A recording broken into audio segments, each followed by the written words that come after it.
Terima kasih. Alhamdulillah saya hari ini membersamai Basnas Kabupaten Cilacap yang sengaja menghadirkan para pakar yang kompeten di bidangnya untuk akselerasi program Mushaf Al-Quran Wijaya Kusuma. Luar biasa, ini sebuah ikhtiar yang sangat monumental dalam rangka untuk yang pertama syiar, yang kedua kita niatkan untuk bagian dari ikhtiar kita untuk melestarikan, melanggengkan Al-Quranul Karim.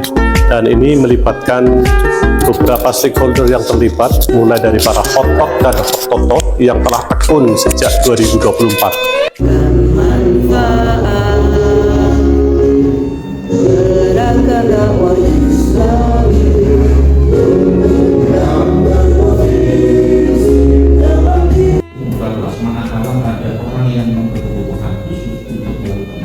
Silahkan Ahad pagi datang ke Masjid Agung Darussalam, atau kalau mau lebih private lagi nanti bisa kita fasilitasi dari rumah.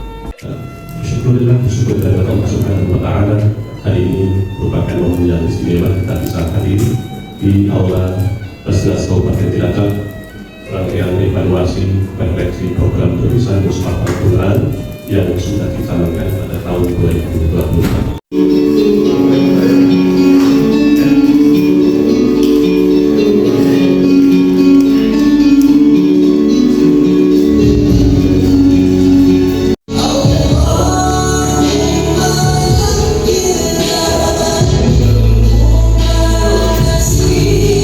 Dengan suka dukanya, karena penulisan Al-Quran ini tidak seperti penulisan features atau fiksi atau non-fiksi atau majalah, tapi ini adalah penulisan firman Al-Quran, firman Allah yang harus prudent.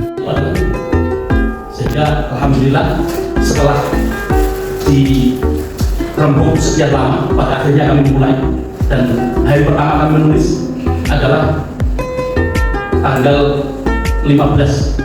Yang harus hati-hati, teliti, tidak hanya indah tapi juga harus tepat, tidak hanya tepat tapi juga nanti hasilnya bisa optimal, mulai dari nanti ketika sudah ditulis lengkap kemudian akan didokumentasikan dalam sebuah digital, maka harus sinkron, jangan sampai kemudian ketika hasilnya sudah selesai akan tapi ketika dicetak tidak presisi, misalnya ketebalan figurannya terlalu tebal sehingga nanti mengurangi font daripada penulisan itu. Maka harapannya ini akan menjadi sebuah Al-Quran yang menjadi ikonik Cilacap, Al-Quran Wijaya Kusuma. Tentu harapannya di sana ada pesan-pesan moral, ada pesan-pesan budaya, bagaimana Al-Quran Cilacap bisa menghasilkan sebuah karya yang monumental. Maka bagus. Saya untuk Basnas terus berikhtiar melakukan karya-karya yang luar biasa dalam rangka untuk syiar Islam, tidak hanya kerja-kerja yang bersifat sosial kemanusiaan, pemberdayaan, tapi juga bagaimana ikut berkontribusi dalam membuat sejarah penulisan Al-Quran di Kabupaten Cilacap. Luar biasa. أحمد المختار وصاحبه في الغار يناجي لا تحزن يا صديق فالله ثالثنا من يؤوينا يؤنسنا وينجينا لا تحزن لا لا لا فالله معنا الصديق والآمين في الغار ثاني اثنين